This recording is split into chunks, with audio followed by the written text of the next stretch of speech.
TTD పాలక మండలి సమావేశంలో కీలక నిర్ణయాలు తీసుకున్నారు. 55 కీలక అంశాలపై చర్చించి ఆమోదముద్ర వేసింది టీటీడీ బోర్డు. ప్రధానంగా తిరుమల కొండపై పచ్చదనం పెంపునకు టీటీడీ శ్రీకారం చుట్టింది. ఏపీ అటవీ శాఖ ఆధీనంలో అటవీ ప్రాంతం ఎక్కువగా ఉండడంతో ఆ శాఖకు 4 కోట్లు ఇచ్చేందుకు ఆమోదం తెలిపింది. టీటీడీ ఉప ఆలయాల సమగ్ర అభివృద్ధికి, తిరుమల కాలినడక మార్గాల్లో సౌకర్యాల కల్పనకు కమిటీలు వేసింది.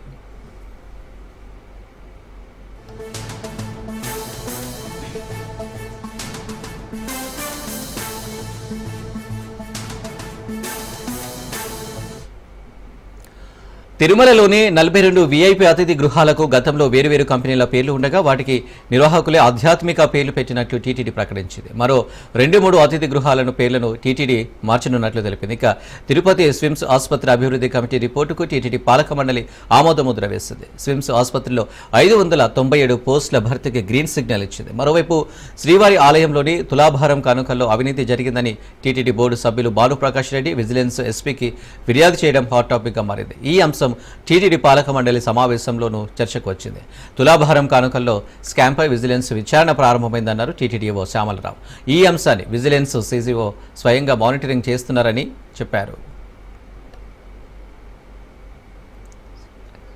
అటవీ ప్రాంతం ఉంది, టీటీడీకి బయట స్టేట్ ఫారెస్ట్ డిపార్ట్మెంట్ దగ్గర ఎక్కువగా ఉంది. రెండు కూడా ప్రణాళికలు రచించి వాటిని ఇంప్లిమెంట్ చేయాలనేది డైరెక్షన్ ఇచ్చిన తర్వాత టీటీడీ తరపు నుంచి మేము ఆల్రెడీ చేయడం మొదలెట్టాము. టీటీడీ బయట ఎక్కువగా ఉన్న ప్రాంతము స్టేట్ గవర్నమెంట్ కంట్రోల్లో ఉంది కాబట్టి వాటికి కూడా వారి ద్వారా కూడా చేయడానికి వారికి ఫండింగ్ అడిగారు. టీటీడీ నుంచి వారికి 4 కోట్ల ఫండింగ్ ఇవ్వాలని ఈరోజు బోర్డు నిర్ణయం తీసుకోవడం జరిగింది.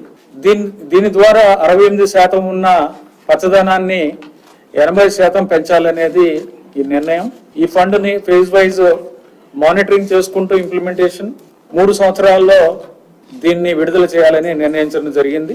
అలాగే తిరుచానూరు పద్మావతి అమ్మవారి ఆలయం, అమరావతి వెంకటేశ్వర స్వామి ఆలయం, నారాయణవనం కళ్యాణ వెంకటేశ్వర స్వామి ఆలయం, కపిలతీర్థం కపిలేశ్వర స్వామి ఆలయం, నాగులాపురం వేదనారాయణ స్వామి ఆలయం, ఒంటిమిట్ట కోదండరామస్వామి ఆలయం వీటి సమగ్ర అభివృద్ధి కోసం ప్రణాళికలు తయారు చేయడానికి ఒక కన్సల్టెంట్కి ఇచ్చి దీని ద్వారా అభివృద్ధి ప్రణాళికలు వచ్చిన తర్వాత డీటెయిల్ ప్రాజెక్ట్ రిపోర్ట్స్ వచ్చిన తర్వాత వీటిని అభివృద్ధి చేయడానికి దీనికి నిర్ణయం తీసుకోవడం జరిగింది. బిగ్ క్యాంటీన్లు, జనతా క్యాంటీన్లు ఏవైతే ఉన్నాయో గతంలో క్వాలిటీ మీద ఒక ఇంపార్టెన్స్ లేకుండా, ప్రాధాన్యత లేకుండా ఎవరు ఎక్కువ టీటీడీకి ఆదాయం ఇస్తారో వారికి ఇవ్వడం జరిగింది.